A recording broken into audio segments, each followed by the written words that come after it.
Hi, my name's Lizzie and I'm in Bristol in my design studio today, and I am going to talk you through how you might tackle a pile of clothes that you probably all have set aside, which all have slight holes and tears in them, which mean that you're not currently wearing them. This is something that happens just through normal wear and tear of your clothes, and it just can't be helped. But the important thing to do is to know that you can fix them and bring them back into an active part of your wardrobe.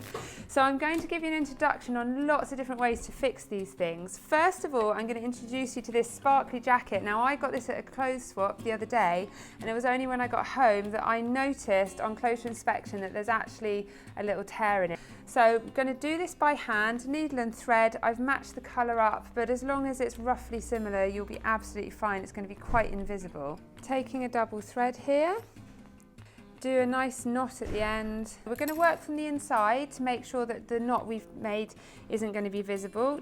And then what we're going to do is just bring those two sides of the holes together just with a couple of stitches. A couple more stitches. There we go. And then we're just going to tie that off. So make a loop, pop the needle through and pull it out. And then do that again, make sure it's nice and secure, like that. And then cut the rest of the thread off. Really quick fix. You now can't see the hole at all. On the inside we've got a tiny little scar, but it will stop that hole getting bigger and means that you can wear it.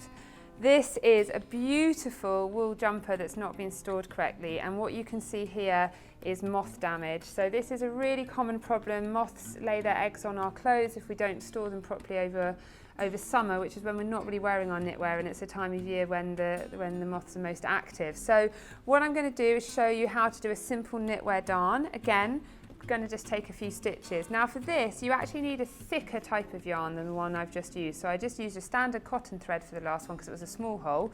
But this is on a chunkier knitted jumper. So this is a piece of darning yarn which you can source from any haberdashery, or you could use a wool if you have any leftover wool from a previous project.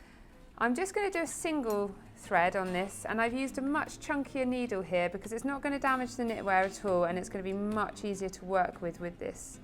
In fact, what I'm going to do, rather than knot it, just to make sure that I really catch it in, I'm going to take the hole on the edge there. You can see my finger goes through it at the moment.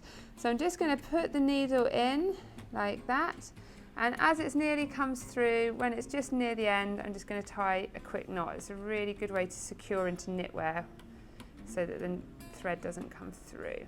The method of darning is essentially rebuilding the structure of the fabric to fill in holes. So you actually want to be working from the top side of your cloth, and you're working on either side of your hole. You're just taking a few stitches on either side, and then you're bridging over the hole, over the gap there. So you can see me just working on it. What often happens when you've got holes in knitwear is you're left with quite a gap in the fabric. So in order to, rather than pull it out of shape by stitching it together, actually what you're doing is building up the thread. You can actually just tie it back onto the loose bit of thread from where we tied it on if you want, or you can just do a normal tying off. So I'm just going to knot that back on. And you can see now from the front that there's no hole left. You've just got a few marks where the yarn is. That would just need to be, you just need to finish off and do the rest of those holes.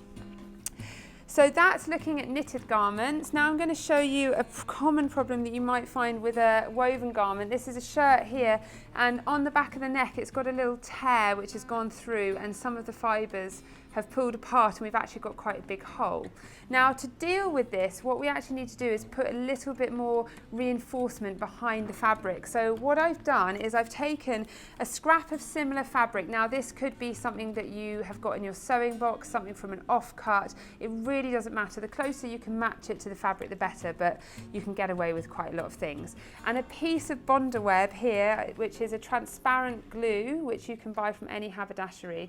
It comes with a little piece of non-stick with it, and you actually layer your glue onto the fabric, and then we can glue it into the back of the garment. Now I've done this already on this garment here, and you can see I've ironed it on in place. So on the inside now we've got a reinforcing patch, and that means that when we sew this up we've got something to actually work onto, otherwise we'll be left with a hole.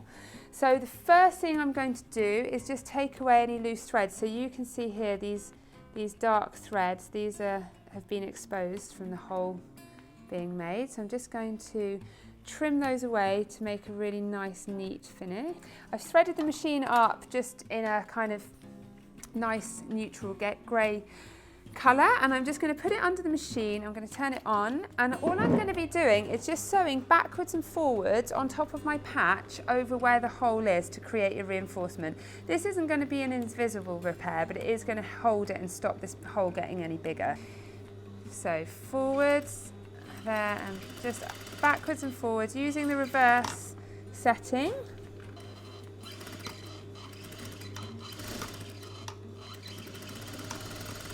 So you get used to this, you can go quite fast. So what we are left with at the end, once I've taken my loose threads away, is a really strong reinforcement from the top. So you can see, we can still see where the fault was, but now it's not going to get any bigger, and you can really build up with the grey thread and colour that in. And on the inside you can see we've got that reinforced patch. Now that's a really small repair I've done, but this is an amazing technique for dealing with trousers. They work, they come back into your wardrobe, and again we've done it. This is another really common place to get a fault in a trouser is along the inside leg seams. And again, we've just used a reinforcement with a piece of denim on the inside, and you can see how that's created some extra strength. So the final repair I'm going to do in this series is to show you how to do something that is a little bit more covered up and chic than the last technique I showed you. So if you had something like a smarter jacket that had a hole in it, you might want to actually do a patching technique to keep it nice and neat.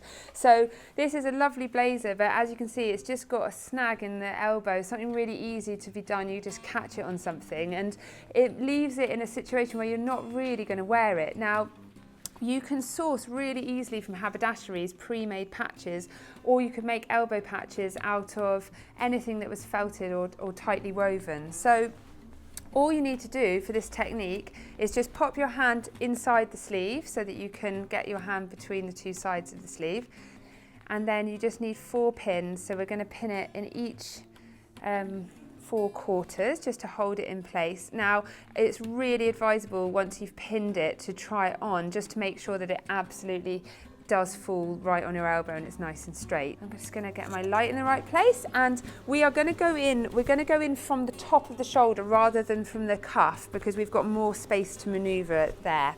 So we're going to lift the foot up on the machine, and we need to work all of that fabric in till we get to inside our sleeve to where our patch is, and we just need to negotiate the lining by keeping it as close to the outer fabric as possible. Just as usual, couple of backward stitches to keep it nice and secure, and then it's very simple, just sewing round but keeping all of the excess fabric out of the way. Take your pins out as you go, you don't want to sew over your pins.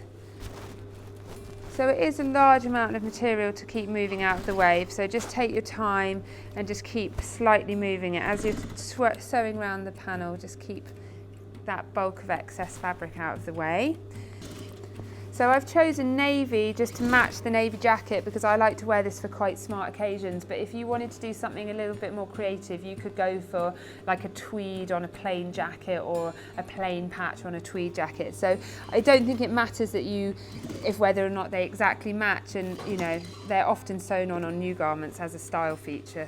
Just back to where we started sewing, and I'm just keeping the stitch line nice and near the edge of the elbow patch, about ½ centimetre in. It's up to you really, that's just whatever's easiest for you.